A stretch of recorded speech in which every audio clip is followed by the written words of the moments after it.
From invincibility to looting on bows to whatever this was, these are 40 Minecraft secrets you might not know. How am I able to make this jump in the nether without taking any damage?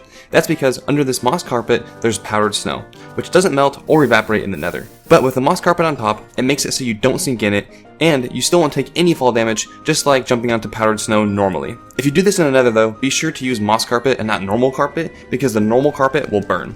How are these armor stands fighting? You can actually use commands to change the position of any armor stand. So if you set up a few different poses, and then put them in a command block clock like this, you can create your own arena fights and have them do whatever you want. Back in 1.4, water MLGs didn't exist. If you tried it, you would just die. There wasn't anything different about the water bucket itself, but back then water would only break your fall if it was 2 blocks deep or deeper. So even if your timing was perfect, trying to water MLG was actually impossible. Lava and bubbly water can't actually mix. If you have water with bubbles in it from either a magma block or soul sand, then put lava on top of it, neither one will get converted, and they'll just stay separate on top of each other. Creepers can be pretty annoying, especially when they can one-shot you in full iron armor, but you can prevent almost all that damage with a single block. All you have to do is place a block in between you and the creeper before it explodes.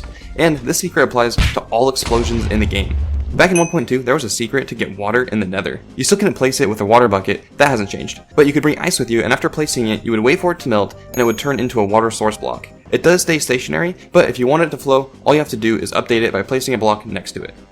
You can have items as pets. As weird as this looks, it's super easy to do this. If you catch a fox, you can give it an item and then make it invisible, but you'll still be able to see the item, and you can do this with a wide range of items depending on what you want to show off. Before 1.8, there was a secret way to craft chain armor, and it wasn't using chains either, since those didn't exist back then. But using this give command, you could actually give yourself a fire item, and for some reason you could actually craft chain armor using this fire item. If you've ever been to the nether and keep getting bullied by these hoglins, just grab some warped fungus while you're there, and place it down whenever they start running towards you. The hoglins are afraid of the warped fungus and they'll actually run away from it, so if you grab enough you won't have to worry about these guys anymore. How did I get this wolf's tail to spin? If you don't know, a wolf's tail is linked to its health. The lower the tail, the lower the health. So if you use commands to give a tamed wolf health boost and regeneration, then as it starts healing, its tail will spin. Golden apples used to have a different crafting recipe. You used to be able to craft them using gold nuggets instead of gold ingots. Although now they also give absorption, so some may say it's worth the trade-off. But you can still see some old players occasionally try to make them out of nuggets. A lot of the times, the Swift Sneak enchantment gets ignored, but it has a secret use that nobody uses it for, because while it does increase your crouched walking speed, it also increases your prone movement speed. So you can make a 1-block tunnel like this, and move quickly through it. If you see a wall with no corner like this, you can ride a boat into the corner of it, and when you get out, you'll go through the wall, just like this. And it's so easy to do, even my friend who is a Minecraft noob could do it. After a few tries. Before 1.9, we could spam ender pearls all we wanted. Although it wasn't super useful and it made it pretty easy to kill yourself, it was kinda nice not having the cooldown. But maybe it's for the better. You can make real one-way glass in vanilla Minecraft. All you need is some tinted glass and a completely dark room behind it. And so long as the other room is lit up, you'll be able to see in, but people on the other side won't be able to see you. Before 1.17, there was no way to get infinite renewable lava. Sure, the nether was basically infinite, but it still wasn't renewable like it is now. But if you wanted infinite obsidian, that was possible prior to 1.8. All you had to do was make a cobble generator like this, and then put a piece of redstone where the lava and the water meet, and it would make obsidian instead. So you could get infinite obsidian so long as you had the redstone to supply it. Since gold is actually useful now for trading and making netherite ingots, a lot of people mine the gold in the nether for nuggets and they craft those into ingots to trade. While you can get more nuggets than 1 ingot worth with a Fortune 3 pickaxe, if you aren't feeling so lucky, then you can use a Silk Touch pickaxe to get these, and you can smelt them down for a full ingot every time. On average, you should be able to get more gold using Silk Touch than using a Fortune 3 pickaxe. A lot of times the weakness potion seems to be forgotten about, unless you're curing a zombie villager. But it can be used to gain a form of invincibility when fighting the most common mobs. And my personal favorite is that when used on a cave spider, it won't be able to poison you either. You might remember pyramids looking like this. If it seems off, that's because for the designs on them, they used to be made out of wool before they had colored clay. But when they added hardened clay, they swapped out the wool for that instead. And then later, they renamed the hardened clay to terracotta like you see we have now. It's pretty well known that you can't use guns in vanilla Minecraft, but you can make a pretty cool and convincing turret. All you have to do for this is trap a zombie or a husk in a minecart in a setup like this, and then name it Dinnerbone and push a slab on top of it with a piston. Then you'll have a turret that will lock onto any nearby players. Next time a creeper blows up near you and leaves this ugly creeper hole, don't be the guy that just leaves it, but take the extra step and fill up the bottom with cobblestone first, and then put the dirt back on top. That way, if another creeper ever blows up in the same area again, it'll cause much less damage, and it'll make it a lot easier to repair it again. When 1.14 came out, a lot of textures got redone, so if you've been around for a while, you might remember the Nether looking like this. And although the old one is nostalgic, I personally like the new Netherrack texture way more. There's a secret way to have an always active shield.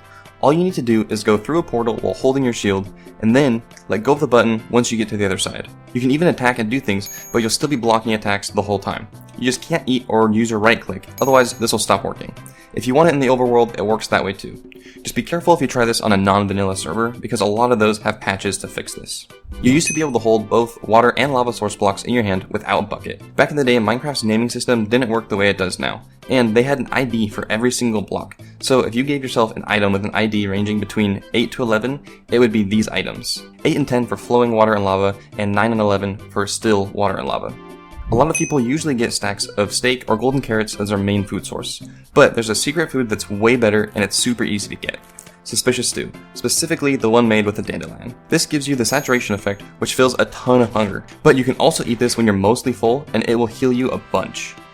You might see these floating carpets and think that there's string holding them up, but the secret is you can actually use glow lichen as a support block for these, and since they give off light, you can make some really cool unique build designs while not needing any other ugly light source blocks. If you lay out trapdoors like this, you can have a one-way entrance for mobs. With the way that their pathfinding works, they can get in, but they won't be able to get out, and this works with all kinds of mobs. Back in the day, TNT used to just have a chance to drop the blocks that it broke, but ever since 1.14, if the block is obtainable, TNT has a 100% drop rate. Just make sure you don't place 2 TNT, otherwise the second one will blow up all the drops from the first one. Whenever you know you're going to need to go underwater, especially if you need to gather a bunch of materials from the ocean floor, you should always carry doors with you. It's not really a secret that they provide air pockets, but they will also allow you to mine at your normal speed, because unless you have aqua affinity on your helmet, when you're underwater you mine really slow. You may have seen a lot of people use a boat to get down from a high place safely, or you may have even done this yourself. That's not really a secret. But that wasn't always the case. Boats used to not make any difference to fall damage when you rode them off a cliff, and you could still easily die. There's a secret hidden looting enchant for the bow. While you can't actually put looting on a bow, you can still get the increased drops from mobs killed with a bow. All you have to do is hold a looting sword in your main hand, and then have your bow in your offhand. And then, when you kill a mob with the bow, it still applies the looting enchant to the killed mob. And this works with any type of projectile that you can put in your offhand, so you can also get looting snowballs to kill blazes. This is probably the closest thing we can get to having actual chairs in Minecraft without mods. The trick to getting these chairs is by having an invisible llama, and since the llamas can have carpet on them, it kinda looks like a cushion on the chair, and if you don't like the way the back looks, you can easily cover that with a magic banner. Some older players might remember that boats used to break when you would crash into something with them, and not just break into the boat item, they would actually break into planks and sticks, which made them really annoying. Thankfully, that got changed when they added the ability to crouch to get out of the boat. If you've ever needed a bunch of sand for a build and you got it like this, you're doing it wrong. That's because you can get a bunch of sand easily just by placing TNT like this in a desert. And while that TNT does cost 4 sand to make, on average you'll get over a stack and a half of sand in return. If you're like me, in the past you may have gone out to find a swamp to get lily pads for your farms. That way you can walk over the water and not worry about falling in. But now you can use waterlogged leaves instead as a much simpler option.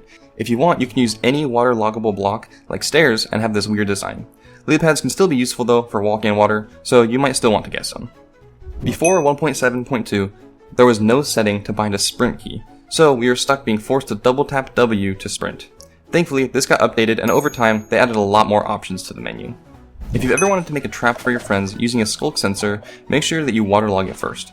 That's because a waterlogged skulk sensor will not make any noise, giving them almost no time to react to your trap. Before 1.13, items in water would sink, and it made it really hard to get your items back if you died in a deep or even a semi-deep lake. Not only were we not able to swim, so water movement was really slow, but it was also so dark underwater, so if you tried to go and get your items, usually you would just die again, or if you got lucky, you might be able to salvage some of your gear. If you want to play a prank on your friends, you can get pufferfish in holes and then cover up those holes with carpet, and when they walk over the carpet, the pufferfish will puff up and hit them and poison them, and if they don't get out fast enough, it can kill them. When enchanting was still fairly new to Minecraft, it was possible to get all the way up to a level 50 enchant in the table, and even with that, you could do a level 50 enchant and still get something bad. And on top of all of that, it would take all 50 levels. This was then later changed to a max of 30, but it still took all 30 levels. And then finally, we got the system that we have now, where you need 30 levels, but it will only take 3.